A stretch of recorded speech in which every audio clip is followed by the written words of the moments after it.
할렐루야. 오늘 주일 저녁 예배 영상으로 함께 하신 성도 여러분 환영하고 축복합니다. 오늘 이 저녁 시간에도 우리가 영상으로 비록 떨어져서 예배 드리지만 같은 마음으로 또 같은 하나님께 믿음으로 고백하며 예배하는 우리 모두 성도들의 가정과 여러분의 예배하는 그 자리에 주님께서 함께 하시고 성령께서 역사하실 줄 믿습니다. 오늘도 귀한 말씀 속에서 함께 은혜 받는 복된 시간 되시기를 간절히 축복합니다.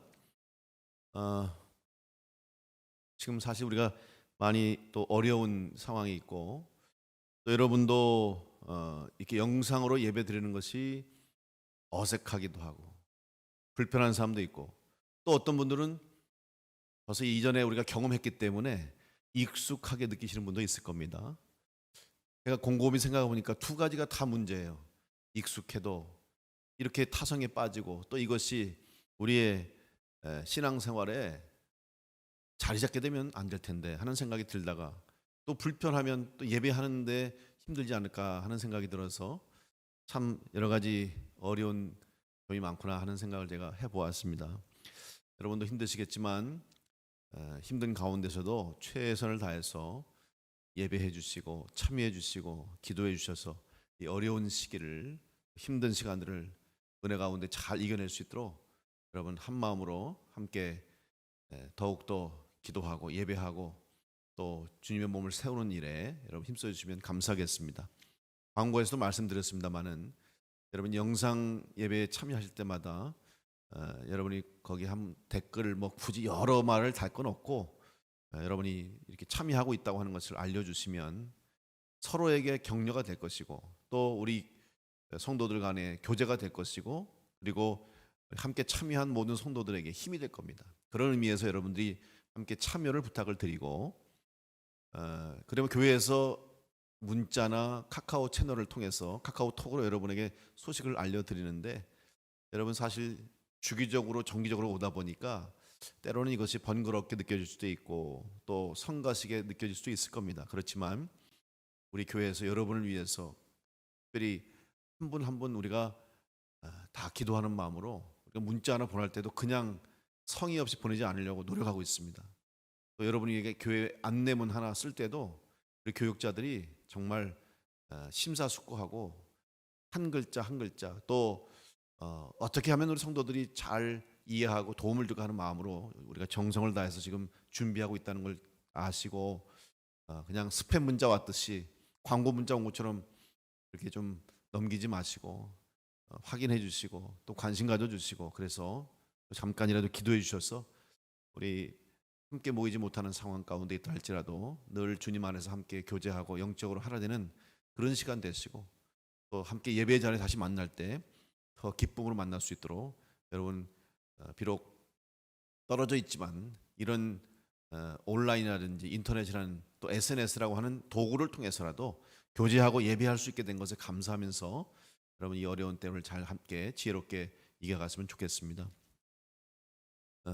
그래서 이번 주 한 주간은 우리가 모든 예배를 이제 온라인 실시간 영상 예배로 드리겠고 다음 주 주일이죠. 15일에는 이제 우리가 한 번 모일 때마다 우리 99명까지는 모일 수 있다고 이렇게 또 방역 수칙과 거리두기 단계가 조금 조절이 돼서 우리 주일 예배는 1부, 2부, 3부 때마다 99명씩 예배를 드리겠습니다. 대신 여러분들이 미리 주중에 교회로 참석 여부를 좀 알려주시면 저희들이 지혜롭게 잘 서로 분배를 해서 우리 3부에 걸쳐서 성도들이 최소한으로도 또 예배할 수 있도록 그렇게 하겠습니다. 여러분이 예배 참석하실 분들은 주중에 화요일부터 교회 사무실에 전화해 주셔서 신청해 주시고 교육자들에게 알려주시면 저희들이 명단을 다 준비해서 그렇게 예배 드리도록 하겠습니다. 다시 한번 오늘 이 예배에 영상으로 함께한 여러분 가운데 주님의 은혜가 함께 하시길 간절히 축복합니다. 우리 한번 인사하겠습니다. 우리 옆에 계신 분들 또 같이 예배드리는 가족들, 친구들 혼자 계신 분들은 저를 보면서 인사할 텐데 오늘도 주님의 은혜가 충만할 줄로 믿습니다. 인사하겠습니다. 오늘도 주님의 은혜가 충만할 줄로 믿습니다. 아멘. 오늘 말씀은 우리가 잘 아는 말씀이죠. 예수님께서 부활하신 이후에 제자들에게 나타나신 사건 중에 한 사건입니다. 특별히 이제 글로바라고 하는 제자와 또 한 사람이 엠마오를 향해서 지금 갑니다. 이 두 사람의 지금 상황은 어떻습니까? 낙심했습니다. 예수님을 믿고 따라다녔는데 십자가에서 예수님이 그렇게 힘없이 무력하게 죽으시고 그렇게 장사될 줄은 몰랐던 것이죠. 그래서 그동안 예수님을 따르고 함께했던 그 삶이 참 여러 가지 지금 고민이 되는 시간인 것 같아요. 회의가 찾아오기도 하고 정말 내가 잘못한 것인가 잘한 것인가, 주님이 정말 그리스도이신가 하나님의 아들이신가 하는 여러 가지 생각과 여러 가지 마음들이 있으면서 지금 절망 가운데 낙심 가운데 엠마오를 향해서 걸어가고 있었습니다. 그들에게 주님이 나타나 주신 거예요. 사랑하는 성도 여러분, 우리 주님께서는 특별히 우리들에게 찾아오실 때에 낙심한 성도들, 절망한 상황 가운데 있는 우리들에게 주님이 찾아오시는 줄로 믿습니다. 왜냐하면 주님은 바로 그런 자들을 위해서 이 땅에 오셨다고 말씀해 주셨어요. 성경에 주님께서 행하신 일들을 우리가 한번 쭉 종합적으로 정리를 해보면 어떤 사람을 만났습니까? 힘 있는 사람, 권력 있는 사람, 건강한 사람, 잘 나가는 사람 만나기보다는 사실은 소외된 사람들, 버림받은 사람들, 관심 밖의 사람들을 주님이 찾아가신 것을 볼 수 있죠. 왜냐하면 바로 그런 사람들을 먼저 하나님께서 찾으시고 주님께서 그들을 찾아가 주심으로 그들의 문제를 해결해 주시고 그들을 구원하시기 위해서 주님께서 이 땅에 오셨기 때문입니다. 결국 우리 이 땅의 모든 인생은 다 불완전한 인생이고 절망으로 끝날 수밖에 없습니다. 어느 누구도 이 세상에서 스스로 영원히 살 수 없고 스스로 자기의 생명을 유지할 자가 없습니다. 아무도 없습니다. 그런 의미에서 보면 모든 이 땅의 인간은 다 절망 속에 살아가는 인간이에요. 절망 속에서 살아가는 사람입니다. 독일의 위대한 시인이자 또 수필가라고 얘기하죠. 릴케라고 하는 마리나 라이너 릴케가 있습니다. 근데 이 릴케의 이제 수기 소설이라고 할까요? 중에 보면 말테의 수기라고 하는 책이 있습니다. 그가 이제 프랑스에서 생활하면서 겪었던 보았던 그 당시에 프랑스의 생활의 단편 또 그들의 모습 속에서 자기의 일상을 적고 어떻게 보면 소설도 아닌 것이 수필도 아닌 것이 참 애매하면서도 난해한 그런 책인데 이 말테의 수기에 보면 말테라고 하는 사람을 통해서 그 시선으로 당시의 프랑스 물론 유럽과 프랑스를 통해서 이야기하지만 그 근본에는 인간을 향한 인간 중심과 인간의 삶이 무엇인가 하는 존재에 대한 그런 시선을 가지고 그 이야기를 썼어요. 근데 그 이야기 서두에 보면 무슨 얘기가 나오냐면 그 병원을 지나가는 한 임신부가 병원의 벽을 손을 짚고 걸어가면서 느끼는 감정, 그 여인을 임신한 여인을 바라보는 말테의 생각을 적어놓은 게 나오는데 거기 뭐라고 썼냐면 저 여인 뱃속에는 생명이 있는데 그 태중에 있는 아기겠죠. 태중에 있는 아기는 새롭게 태어날 생명을 가진 아이면서 동시에 죽음을 가진 아이라고 표현하는 거죠. 이 여인은 태중에 자기의 사랑하는 아이를 지금 태중에 뱃속에 안고 있는데 우리는 보통 임신한 여인, 아이를 가진 여인은 복중에 생명이 있다. 복중에 귀한 아이가 있다 이렇게 보는데 이 릴케는 무엇을 보았냐면 생명을 가진 존재일 뿐만 아니라 동시에 죽음을 향해서 나아갈 존재로 보는 거죠. 이 말씀은 뭐냐면 우리 인간은 태어나는 순간부터 잉태된 순간부터 생명을 얻은 것과 동시에 죽음을 가진 존재라는 거죠. 결국 삶과 죽음은 우리 안에 있고 우리의 인생은 언젠가는 죽음으로 향해 갈 수밖에 없고 죽음으로 끝날 수밖에 없는 우리의 인생이라는 것, 그것이 바로 우리 인간 존재라는 것을 거기에서 정확하게 보여주는 것이죠. 아무리 벗어나려고 해도 아무리 부인하려고 해도 이 땅의 모든 인간과 모든 인생은 다 죽음을 끌어안고 살아가는 존재라는 거죠. 절망적이 될 수밖에 없죠. 그런데 이런 절망스러운 삶을 사는 우리들에게 주님이 찾아오실 때 우리 가운데 생명의 역사가 나타날 줄 믿습니다.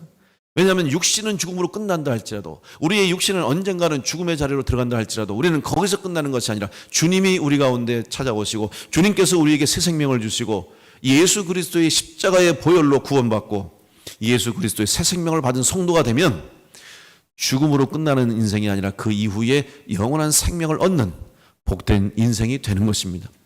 그래서 주님이 찾아와 주셔야 되고 우리는 주님을 만나야 되는 것이고 주님과 함께 걸어가야 할 인생이 되는 것입니다. 지금 우리 가운데 어려운 힘든 상황이 있다 할지라도, 여러분 삶을 짓누르고 고통스럽게 만드는 많은 일들이 있다 할지라도, 여러분 다시 한번 주님이 나와 함께 하시고 주님이 나를 찾아와 주시고 내가 주님과 동행하는 성도가 됨을 믿으시고 절망 속에서 소망을 발견하는 성도가 될 수 있기를 간절히 축복합니다. 주님이 찾아오심으로 이 두 제자는 그 순간부터 희망을 가진 존재가 됐어요. 그런데 그 희망이 현실로 이루어지기 위해서 이들의 주님과 대화하는 과정 속에서, 주님을 만난 이 사건 속에서 이들이 가진 태도와 또한 주님과의 대화 속에서 오늘 우리가 어떻게 하면 이 절망스러운 상황, 이 힘들고 고달픈 인생 속에서 소망을 가진 존재로 승리할 수 있을 것인가 라고 하는 해답을 발견하게 됩니다. 첫째로, 감사하는 것이 바로 승리의 비결이요, 감사하는 자가 될 때 주님과 동행하는 성도가 됨을 우리에게 가르쳐주고 있습니다. 이제 글로바와 함께한 제자 둘이서 예수님을 잡았습니다. 그런데 예수님이 이제 그 엠마오 마을 거의 가까이 가실 때에 더 가시려고 했어요. 그러니까 결국 그들을 떠나려고 하신 것이죠. 그들과 함께 거기에 머물려는 거 아니에요. 떠나려고 할 때 그때 29절에 보면 그들이 강권하여 이르매 우리와 함께 머물러 주십시오, 이런 부탁을 하는 거죠. 강권했어요. 이 말은 무슨 말이냐면 그냥 저희와 함께 하시죠 이렇게 했을 때 흔쾌히 그러죠 하는 게 아니죠. 그냥 더 가시렸던 것이에요. 그냥 더 가시는 거예요. 그런데도 강하게 붙들었다는 거죠. 여러분 절대로 주님을 놓쳐서는 안 돼요. 우리의 인생 가운데 주님을 쉽게 떠나서는 안 돼요. 사람들은 너무나 쉽게 믿음을 버립니다. 신앙을 버립니다. 여러분 신앙생활 하는데 너무 쉽게 포기하는 사람들이 많아요. 왜 그런지 아십니까? 자기들의 생각과 뜻대로 되지 않았다고 생각하는 거예요.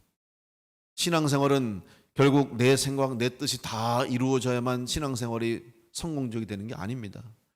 신앙생활 하는 것은 먼저 하나님의 뜻을 따르는 것이에요. 우리가 기도를 할 때도, 여러분 기도를 할 때 제일 먼저 배운 기도가 무슨 기도입니까? 주기도문이죠. 주님의 기도를 먼저 배운 거예요. 근데 우리는 사실 주님의 기도를 하기보다는 내 기도를 할 때가 더 많아요. 주님의 기도가 뭡니까? 하나님의 뜻, 아버지의 뜻이 이루어지기를 원하는 거죠. 제일 먼저 하나님의 뜻이 이루어지기를 구하는 것이죠. 오늘 우리의 신앙, 우리의 삶도 바로 주님의 뜻이 우리 가운데 이루어질 수 있도록 그런 신앙적인 자세를 가지고 신앙생활을 해야 되는 거예요. 그래서 이제 주님을 붙잡고 또 그들이 주님과 대화하면서 감사하는 마음을 가지고 이제 신앙생활을 주님을 붙잡았을 때 그들이 소망을 발견하는 거죠. 사실 여러분 감사하는 게 쉬운 일이 아니에요. 감사하고 싶을 때에도 감사할 수 없는 상황 환경이 너무 많기 때문에 감사하기 쉽지 않아요. 근데 예수님께서 그들이 붙잡으실 때 이제 붙잡았어요. 그리고 결국 그들과 함께 그 마을에 들어가셨습니다. 그리고 30절에 이제 식사를 하시는데 그들과 함께 음식 잡수실 때에 떡을 가지사 축사하시고 떼어 그들에게 주셨다고 그랬죠.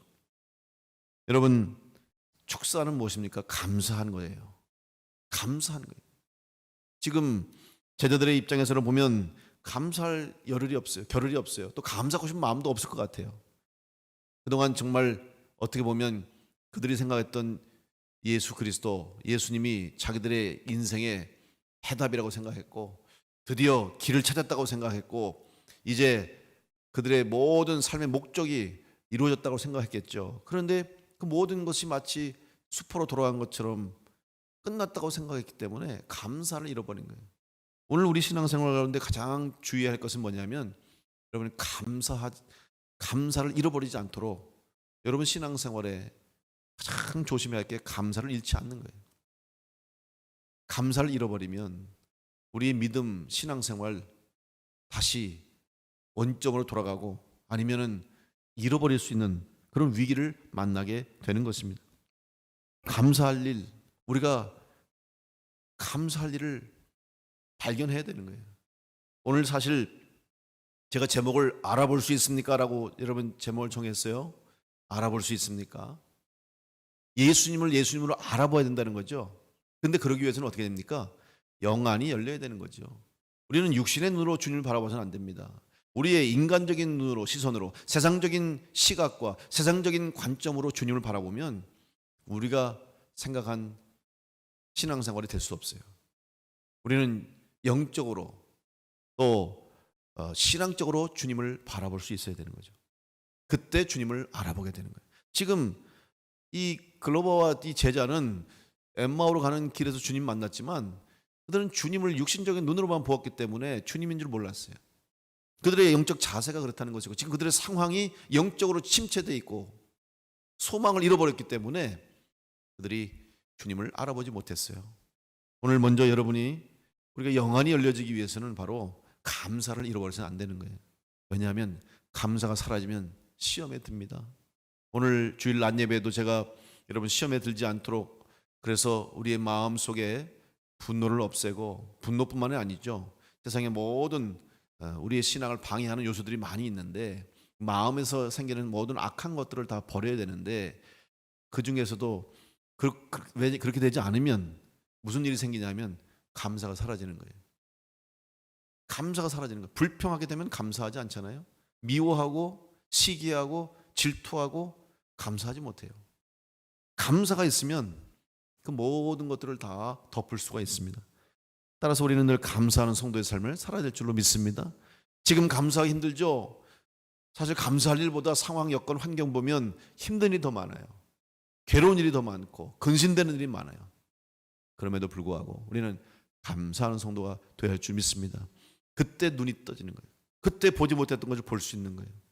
여러분 다시 한번 감사. 이 감사는 일생토록 우리 신앙생활 하면서 여러분 감사는 우리의 신앙의 아주 기초가 되어야 되는 거예요. 그리고 신앙의 가장 큰 힘이 되어야 되는 거예요. 감사를 잃어버리지 않도록 여러분 그래서 노력 많이 해야 되는 거예요.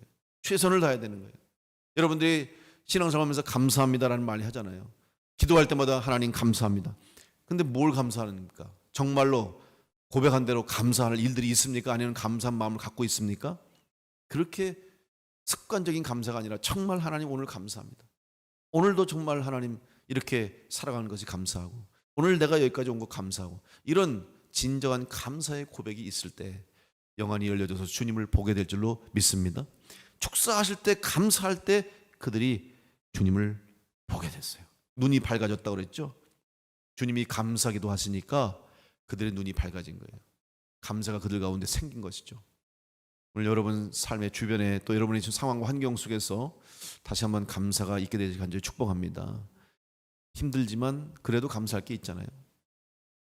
저도 오늘 주일 낮 예배를 아무도 없는 빈 성전에서 예배 드리면서 참 또 마음이 많이 무겁고 안타까웠어요. 하지만 그래도 이 시간에 성도들이 함께 이렇게 예배할 수 있는 것도 감사하다. 그리고 이 예배에 참여한 성도들이 있음에 감사하다. 그런 마음을 가졌습니다. 여러분 다시 한번 감사하되 특별히 성경에 보면 감사를 가르칠 때 빠지지 않는 게 있죠. 범사에 감사를 했어요. 여러분 항상 평상시에 감사할 수 있는 성도가 되시기를 간절히 바랍니다.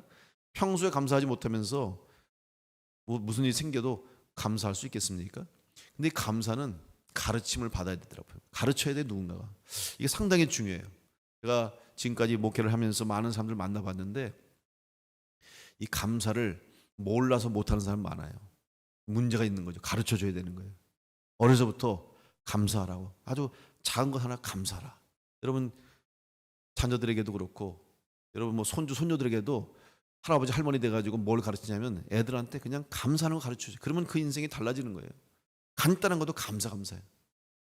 여러분 미국에 어쨌든 그 신앙으로 세워진 나라가 지금까지 올 수 있었던 이유 중에 하나는 저는 그 신앙에 기초한 기독교 신앙에 기초한 나라라는 건데 그 신앙의 기독교 신앙의 미국의 신앙의 가장 근저가 뭘까? 제가 그곳에 살면서 경험한 것은 감사예요.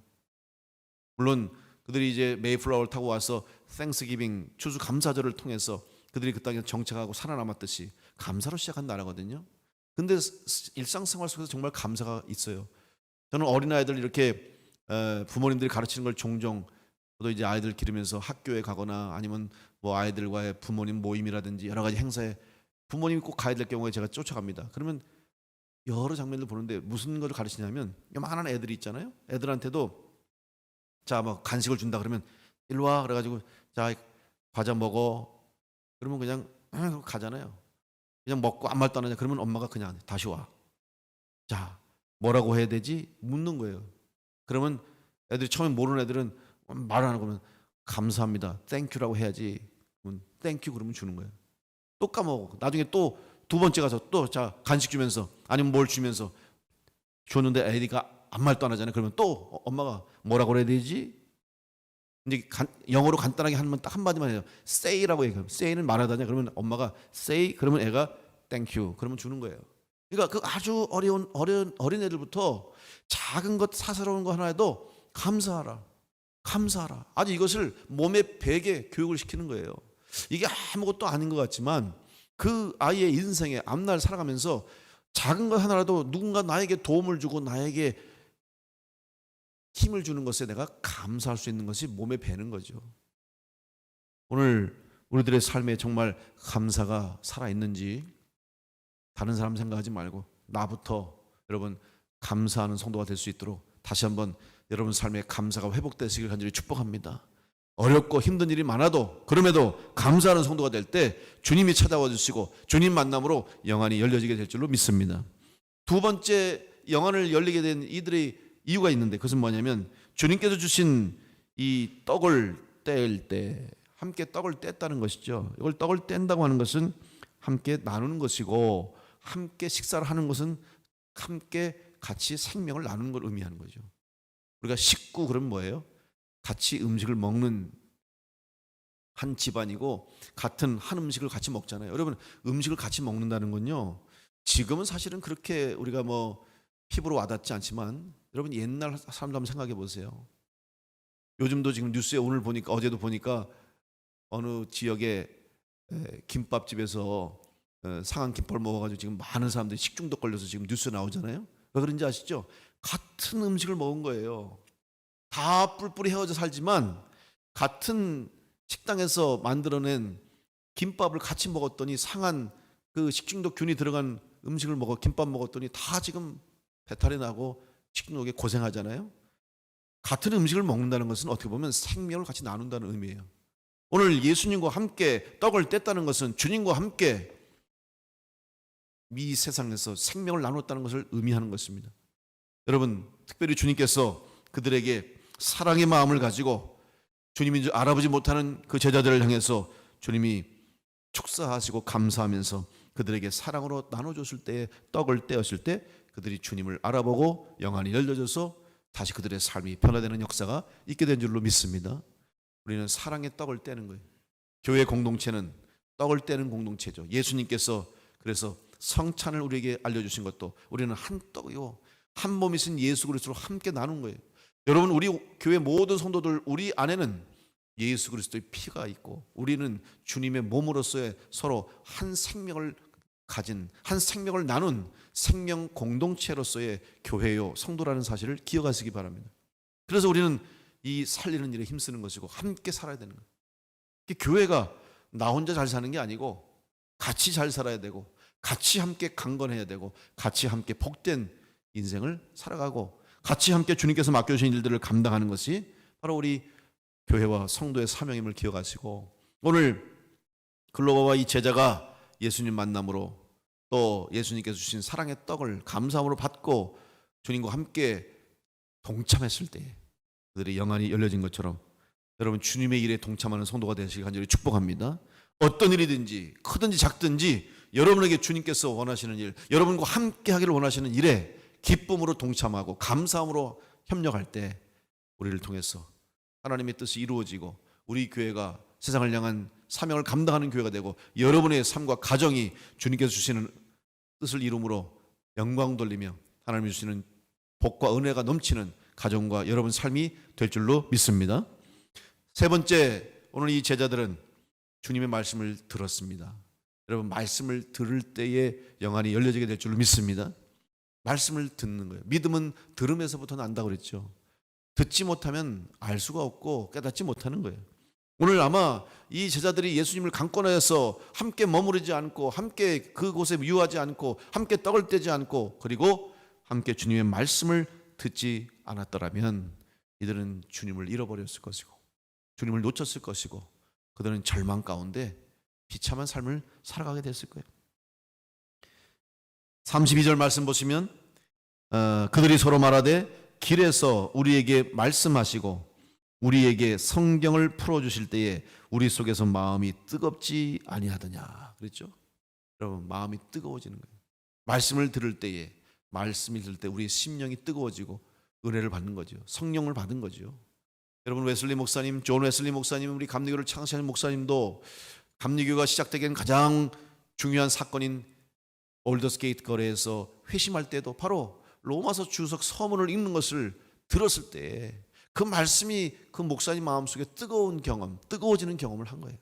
그뿐입니까? 이 땅에 수많은 하나님의 백성들과 주님의 제자들과 많은 성도들이 바로 말씀을 읽다가 은혜 받고, 말씀 속에서 깨달음을 얻고, 말씀을 읽다가 성령 받아서 주님이 주신 사명을 감당하게 된 것입니다. 오늘 여러분 다시 한번 말씀을 듣고 읽고 사모하는 가운데 여러분 심령이 뜨거워지시길 간절히 축복합니다. 말씀 읽다가 은혜 받는 거예요. 그래서 말씀을 붙잡고 가야 되는 거예요. 말씀을 놓치면 안 됩니다. 이번 한 주도 여러분 말씀 붙잡고 살아가시길 간절히 축복합니다. 이번 한 주도 여러분 말씀 안에서 살아가시길 바랍니다. 또한 이번 한 주도, 아니 여러분 일생토록 말씀에 의지해서 살아가는 성도가 될 때 우리는 다 절망에서 소망으로 변화된 그리스도인으로 승리하게 될 줄로 믿습니다. 오늘 엠마오를 행하는 이 제자들을 통해서 그들이 주님을 알아볼 수 있게 된 것처럼 오늘 여러분의 삶에도 동행하시는 주님을 발견하고 나와 함께 하시는 주님을 알아보고 영안이 열려져서 이 절망스럽고 힘들고 고통스러운 상황 속에서도 감사함으로, 또 사랑의 떡에 동참함으로, 주의 말씀을 듣고 순종함으로 여러분 이 세상 가운데서 우리에게 주신 부탁하신 귀한 사명을 잘 감당하는 복된 성도를 될 수 있길 간절히 축복합니다. 우리 한번 옆 사람과 한번 인사하고, 혼자 계신 분들은 저한테 말씀하세요. 자, 이렇게 하겠습니다. 우리 주님 만나서 영안이 열려지시기 바랍니다. 주님 만나서 영안이 열려지는 성도 되시기 바랍니다. 감사합니다. 기도하겠습니다.